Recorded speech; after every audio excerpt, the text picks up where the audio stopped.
জীবনে ভালো দিন পেতে অনেকগুলো খারাপ দিনের সাথে যুদ্ধ করতে হয়।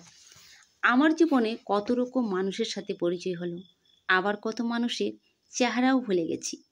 আসলে কি, যার সাথে আমার যতটুকু পথযাত্রা লেখা আছে সে ততটুকু রাস্তায় আমার সাথে হাঁটবে, এটা আমি বিশ্বাস করি।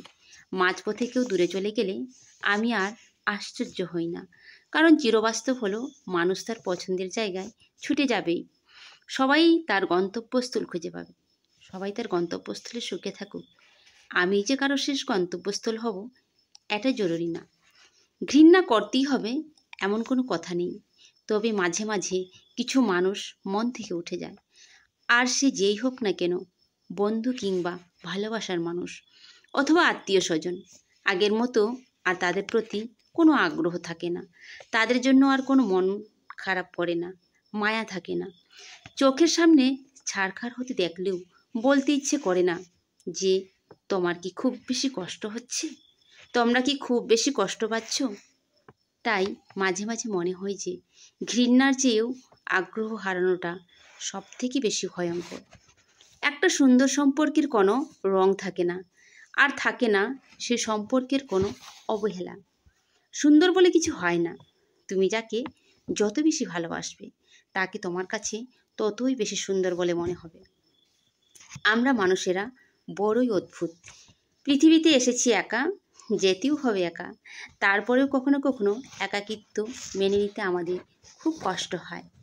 কিছু কিছু মানুষকে আপনি আপনার জীবনের সবটা দিয়ে দিলেও তাদের জন্য যথেষ্ট হয় না। আপনি সারা জীবন তাদের উপকার করে যাবেন, তবু তারা একটুকু কৃতজ্ঞতা বোধ করবে না। কিন্তু যদি কোনো কারণবশত আপনার ছোট্ট একটা ভুল হয়ে থাকে, সেটা তারা ঠিক সারাটা জীবন মনে রেখে নিন্দা আর খোঁটা দিয়ে যাবে। যারা আমাকে ধরে নিয়েছে আমি খারাপ, আমি তাদেরকে আর প্রমাণ দেওয়ার দরকার মনে করছি না যে আমি মানুষটা কেমন। মানুষ কি বলবে, কি ভাববে, এইসব চিন্তা করতে করতে জীবনের অর্ধেক পথ পাড়ি দিয়ে ফেলেছি। এখন না হয় যে কয়েকটা দিন, কয়েকটা মাস, কয়েকটা বৎসর বেঁচে আছি, সে কয়েকটা দিন না হয় নিজের মতো করে বাঁচি। তুমি কেমন সেটা একমাত্র তুমিই জানো। তোমার থেকে ভালো তোমাকে আর কেউ চিনবে না, কারণ প্রতিটি মানুষের ভেতরেই লুকিয়ে আছে অনেক রং।